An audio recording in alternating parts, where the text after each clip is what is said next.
Okay, perfect. Elaine, my name is Nye McGee with EUR Web. My word, my questions just disappeared. Okay, here we go. No, don't worry. It's very Elaine, nice thank to you. see you. Hi.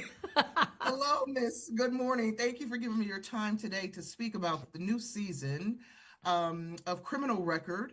And I'm going to kick things off by asking you, Miss, season two obviously raises the stakes from a murder investigation to a potential terror plot. That's So, right. what was the creative vision behind expanding the scale of the story this way?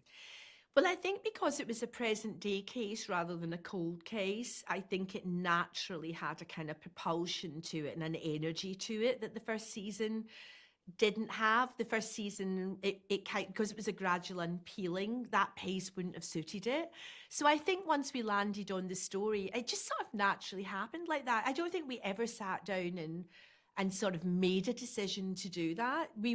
Paul read Naomi Klein's book Doppelganger, and then we all read it, and so we all were just became very fascinated with the idea of this sort of the mirror world and all the lies being sent out into the world by people who were very well aware that it isn't the truth, and how confusing and difficult that's made all of our lives.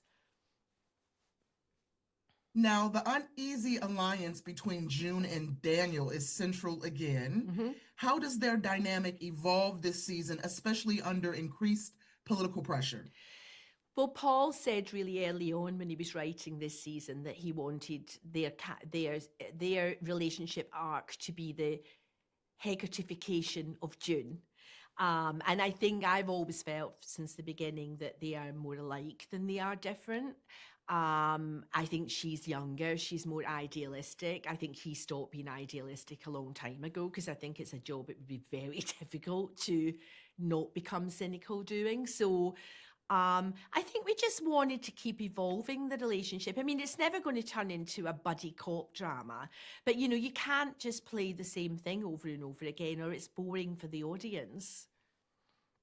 Now, speaking of audience, Criminal Record explores themes, like truth and perception in modern policing. Uh-huh. What new themes or questions does season two challenge audiences with? Well, I think in season one it does talk a lot about truth, but it's like old school truth.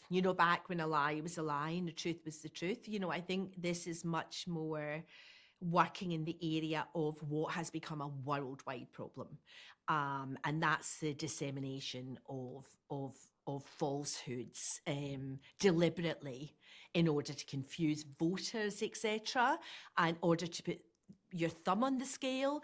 So I think the challenge, the problem is bigger than it's ever been before. I'm sorry, I'm having a computer problem. My Don't questions worry, just it's deleted not a again. problem. Okay, sorry. So my next question for you, Miss, with the story set against a far-right threat in London, how did you approach balancing real-world relevance with responsible storytelling? Well, first of all, when we decided we would explore the far right in this world of untruths, we didn't want to go down the kind of obvious routes with it. Although interestingly, while we were I think we were already shooting the show. We were certainly all the way into development when we had the riots. But I think we wanted it just to be a little bit more sort of nuanced than that. We were just we wanted it to be about the world of influencers and make it just more just less sort of thuggish far right and more the sort of reality of how um the truth is being shaped in an online world that most people who end up down that algorithm rabbit hole are there and don't quite realize that what they're absorbing isn't true. Right on. And Elaine, I think I have time for one more question, and that is, what do you think Criminal Record season two does differently that will surprise returning viewers?